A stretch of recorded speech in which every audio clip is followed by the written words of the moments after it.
Hoje é 22 de fevereiro, quarta-feira de cinzas. Estamos aqui no bate-papo com o Cid Seixas sobre Jorge Amado. Eu conheci Jorge Amado inicialmente quando eu era estudante de colégio, do Manuel Devoto.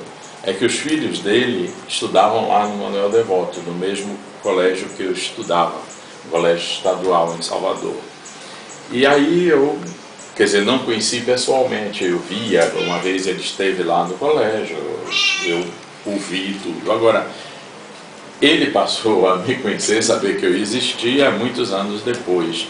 Eu tinha assim uns 18 para 19 anos ou mais, eu já trabalhava em jornal e fui à casa dele com um amigo meu, que era amigo dele. E aí começou a minha convivência, né, na casa dele. Eu morei na mesma rua, a Rua Lagoinhas, a rua onde ele mora, ou onde ele morou. E sempre eu estava na casa dele, então o contato foi a partir daí.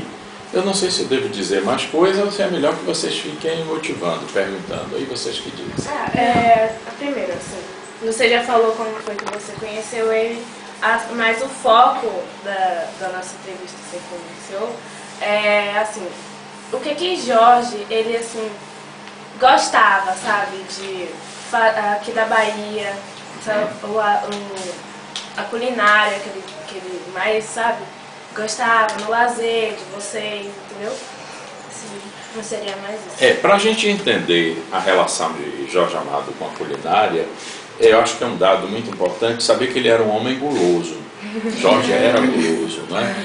Ele já velhinho, quando não podia comer uma série de coisas, ele agia como criança. Eu lembro mesmo que a filha de Guido, desse meu amigo, eles saíam para almoçar.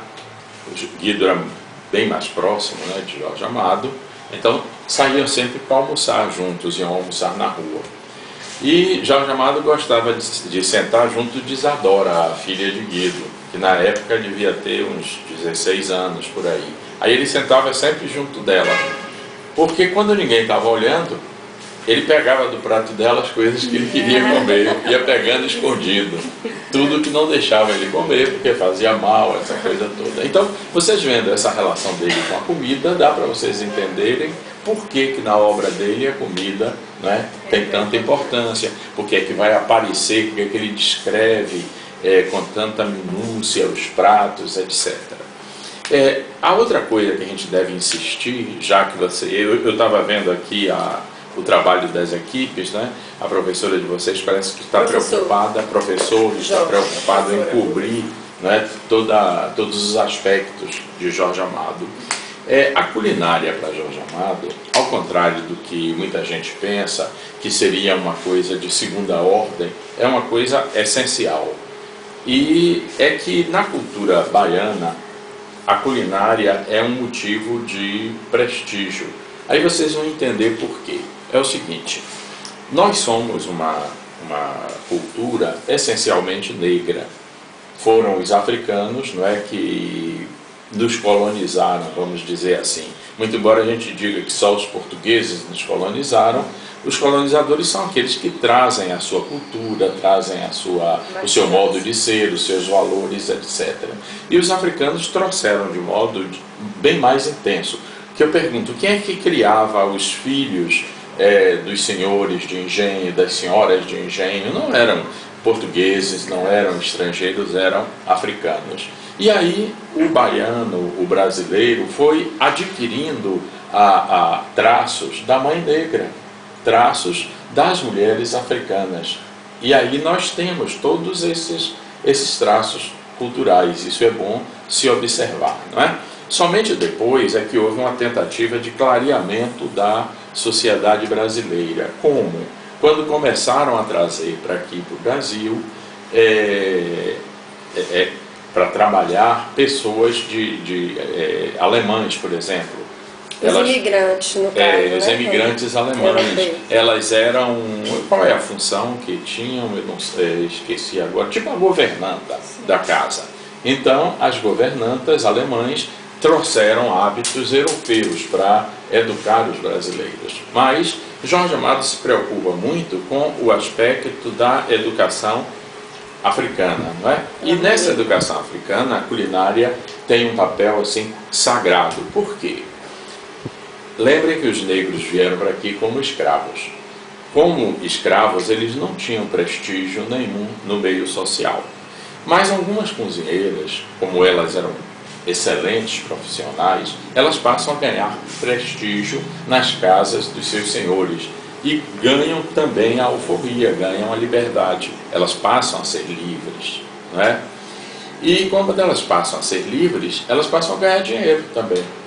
Elas passam a vender comida, fazer comida para vender, ganhar salário, etc. Isso é uma novidade no Brasil daquela época, onde as pessoas trabalhavam em troca de comida, de abrigo, etc. Aí essas mulheres se tornaram muito poderosas e compraram roças, compraram terras. E nessas terras elas criaram os primeiros candomblés, as primeiras casas de santo, que era o espaço onde a população negra podia cultuar os seus deuses, as suas crenças, etc. Ora, se a culinária foi o elemento que permitiu a essas mulheres ascenderem socialmente, claro que a culinária é um elemento assim do topo da cultura de base negra, entendeu? Então é por isso que Jorge Amado valoriza tanto a culinária. Ao contrário do que se imagina no Brasil. Vocês conhecem, por exemplo, quando as pessoas estão discutindo alguma coisa, aí um diz para o outro, a conversa não chegou na cozinha. Vocês conhecem essa expressão, não é? Quer dizer, isso é uma expressão tipicamente, eu diria, europeia, mas não é uma expressão tipicamente da cultura negra brasileira, porque a cozinha seria o espaço de valorização, não é? Seria a partir daí, é onde se preparavam as comidas dos santos, dos orixás. É bom lembrar vocês que os deuses africanos, não é, comem diferentemente dos deuses de outras religiões, que são entidades imateriais, não é? E aí vem a importância da comida para Jorge Amado. E é engraçado que a maioria dos livros dele entra o foco assim, na culinária, né? Que tem do Gabriela Canela, que Gabriela era cozinheira. Tinha da Dona Flor, né? Que é outro livro, Dona Flor e seus dois maridos, que ela também era cozinheira. E a culinária era, né, bem no foco do... O exemplo que você deu, por exemplo, de Gabriela, não é? Não da Gabriela, sua professora, mas da outra Gabriela. Como é que ela passa a ser uma senhora na sociedade de Ilhéus, né? É a partir da cozinha, não é?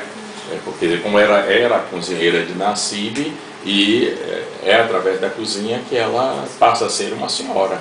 Ela passa a ser conhecida, etc. E Nassib passa também a ser um homem rico, um homem próspero. Então você veja que a culinária está por trás de todas essas coisas. Essa foi a entrevista com Cid Seixas. Obrigada, foi uma contribuição e tanta, que ele foi amigo do Jorge Amado.